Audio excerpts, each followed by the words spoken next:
Welcome to Friday Business Stories. Here I share real life business stories which have the potential to change the trajectory of your growth. Today's story started somewhere in 1950 when a young boy who was brilliant with numbers, investment, funding, and finance was studying at Columbia University.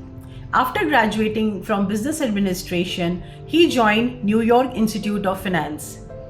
He was doing good, but his colleagues were doing much better because they were quite comfortable to speak in front of others. He realized that gap and he decided to face his biggest fear of public speaking.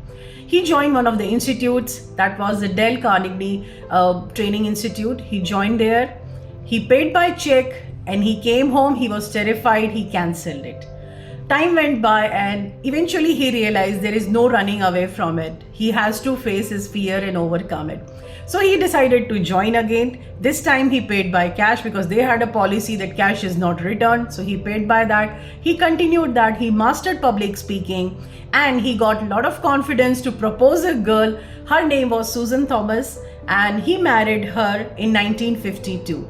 Do you know who is this person? It's Warren Buffett. Yes, you heard it.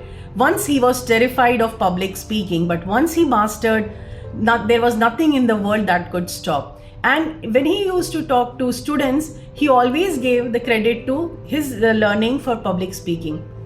In fact, in one of the interviews, he said that 50% of credit goes to learning public speaking rather than learning the business administration and finance. So, if you're not investing in your own growth, you're not realizing your full potential and your business has not achieved the real heights where it can go.